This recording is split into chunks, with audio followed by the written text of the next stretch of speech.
I want to first talk a little bit about the important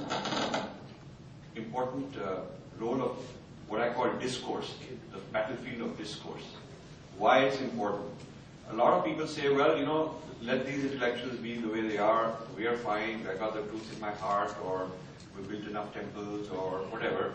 And they have a cynical attitude or dismissive attitude towards the intellectuals whose job is to produce discourse. And I think we're paying the price for not being into the business of managing the discourse. So if the discourse is whatever is the opinion, whatever are the ideologies, whatever are the arguments, whatever are the material being written on a given topic. So there's discourse in medicine, there's discourse in what's happening in the war in Afghanistan, there's discourse on whatever your field happens to be, there's discourse on software. So if you are in a profession and you are one of the competitors, you have a position in pharmaceuticals, the discourse on the future of that industry is your business. You can't afford to say, I won't worry about it, let my competitors take care of it, because you will lose. The discourse may turn in a direction that's not good for you, and you have to manage the discourse in whatever you're involved in. So if you are interested in a civilization, and if you feel there's a civilization or a nation that has got, that ought to have a world presence, you cannot achieve that without having your own discourse. You need to have a civilizational discourse, a seat at the table, your positions on yourself and on others. For instance, the West has produced much of the discourse on these matters because they were the colonizers and they've continued that. But Islam has a huge amount of discourse production within itself. There's a lot of Arabic language and Persian language discourse produced. China has many international relations, geopolitical journals in Mandarin, not only about China studies, but about various other major civilizations. So the civilizational discourse goes on in areas which have a claim to being on the world stage. India has a claim on things like, okay, we have good popular culture, we have now industry, we have GDP growth and a big economy and so on. But when it comes to the discourse, even on India itself, it comes from elsewhere. The most Indian intellectual elites, what is being taught in Indian universities, what is prevalent in the media, even the government of India, history of India, on the website is all Aryan invasion theory, these kind of things. What the IAS and IFS officers, they go to a school in Missouri after they're selected for training, and you look at their curriculum, it is this kind of stuff. Our own schools in India are teaching this kind of stuff. So it's a very colonized mind, a Eurocentric mind that still prevails in the Indian discourse. And so it's how can you have a nation which is claiming to be on the world stage as one of the big civilizations and not have its own position on this kind of discourse? So this is an issue. And discourse shapes social reality. It is not disconnected from the reality. For instance, there was something called Marxism. There is something called Marxism as a social reality because Marx wrote something. He started a discourse. One book, Das Kapital, and 150 years later or whatever, we are still feeling the presence of that, whether you like it or not. That's the discourse. Hindutva is somebody started a discourse, a position.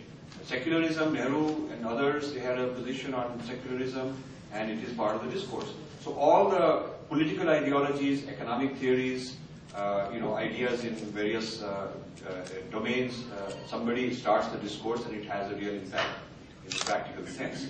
So I would like to challenge those who think that this is a sort of pastime of idle, thinkers and philosophers and intellectuals and of no little value. Khalistan was an idea, started as an idea. Pakistan was an idea born in Cambridge. Some students during the British time started this sort of thing. The British kind of encouraged it. And look where it went and how it's come about.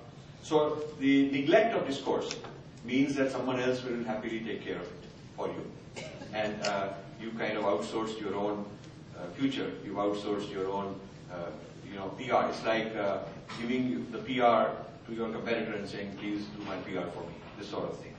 And when you explain it in terms of a competitive arena, a Kurukshetra, then most Indians being very competitive in their field can understand why discourse needs to be managed and not neglected. So that's the first point, that discourse shapes social reality. It may take time to do that, but eventually it does shape social reality. All the movements, this Dalit movement, the discourse started on Dalits, which wasn't there 100 years ago. It wasn't there. The whole Dravidianist identity, in the year 1800, such an identity did not exist. It was started by Robert Caldwell and others. Missionaries came, they started this idea. And today it's like ground reality. This is what informs people, that they're so passionately invested in these kind of things.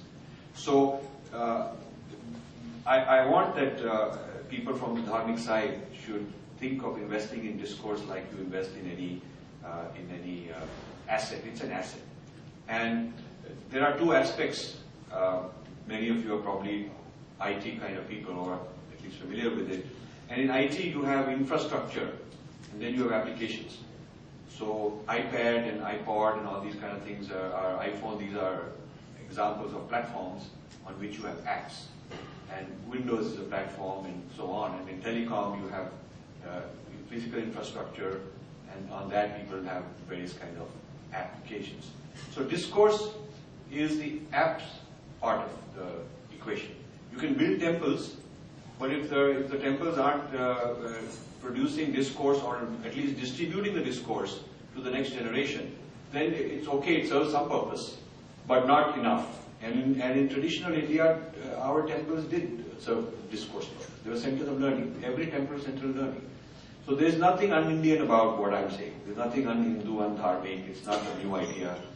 We've forgotten this over time. But traditionally, we championed discourse. Somebody who's very dharmic was telling me that we don't have liberal arts in India, we don't have humanities in India, and we have technocrats and people very specialized very early, which is true.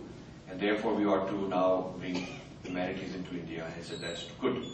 But then she went on to say that we're going to have a collaboration with Harvard, and a collaboration with the University of Chicago, and that university to bring liberal arts into India. And I said, stop. You might be bringing in the Eurocentric idea of liberal arts. And that's become very fashionable, by the way.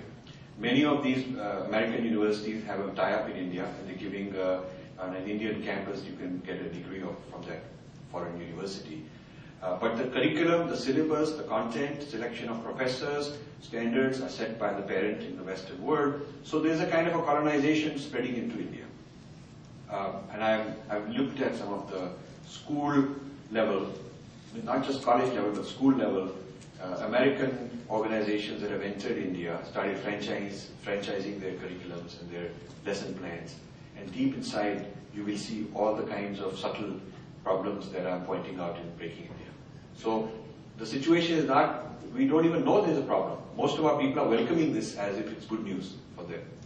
So this, now the response of this lady who's got a MBA and a degree from Harvard in education, the response was that we don't have our own discourse and liberal arts in terms of liberal arts, and these Western institutions have done a very good job.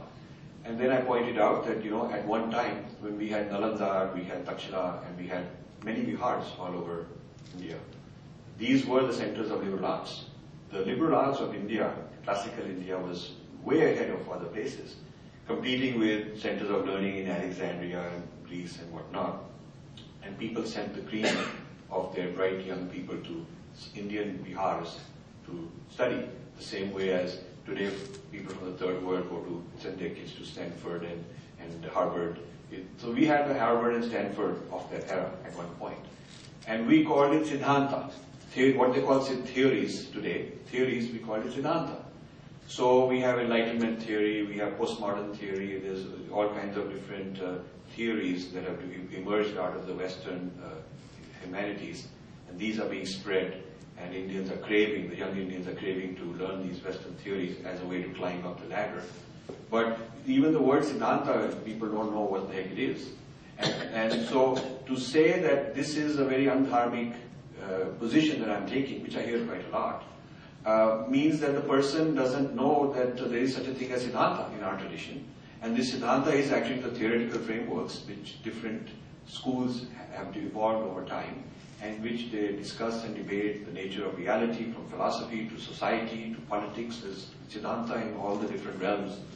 There's Siddhanta in dance and in music and in aesthetics and warfare. So different theoretical frameworks were existing in our culture. But where is the revival of that? See? So that's the kind of concern I have. Now, the forums where discourse lives, where it is created, debated, argued, and from where it's packaged and distributed. These forums are multiple. They're not only universities and academics. For instance, media is a center where discourse spins around. Think tanks.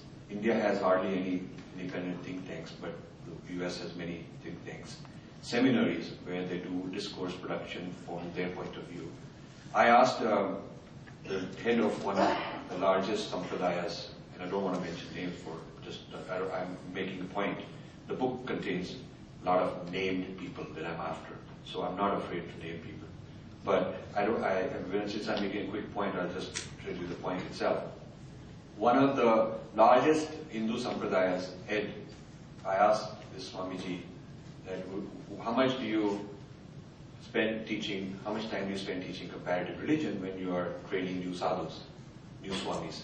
They have a 2-year program to train new swamis. So it's sort of like the role of a seminary in this country. And he said, we don't need to do that. Why do we need to worry about others? Truth is in our heart. We know the truth. Why should we worry about what others are doing? You know, this sort of an attitude. Zero on comparative religion. So then I told him that, but you know, Swamiji, when you teach Vedanta, you are teaching the Purva Paksh between the Vedantins and the Buddhists. You are teaching the Purva Paksh between various schools of Vedanta.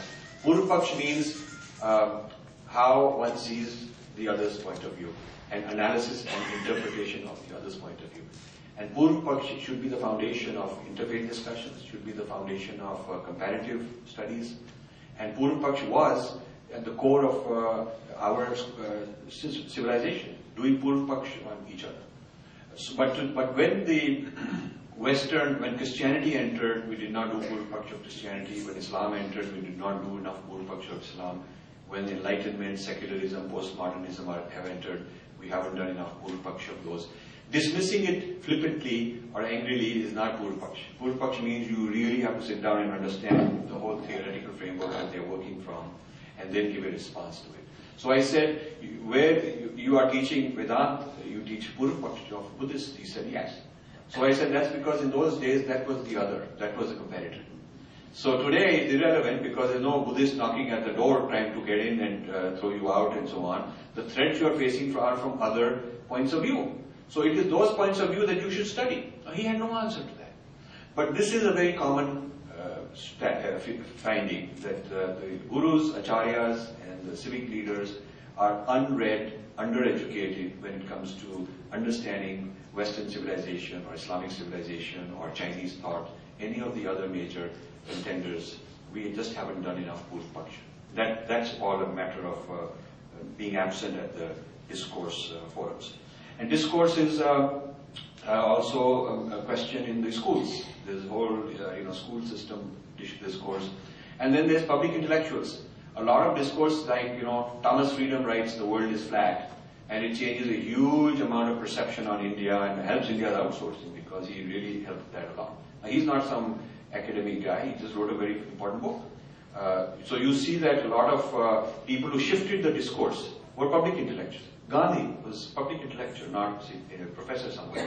But he had the originality, he had the popularity, he had the ability to communicate, write, and change the way of thinking of people. Nehru, who pretty much invented the Indian idea of secularism, which is a different idea than Western idea of secularism. He was not an academic guy. He was basically a public intellectual. So discourse creation and management happens in many kinds of institutions. And individuals who are not part of any institution are some of the greatest producers of discourse in history.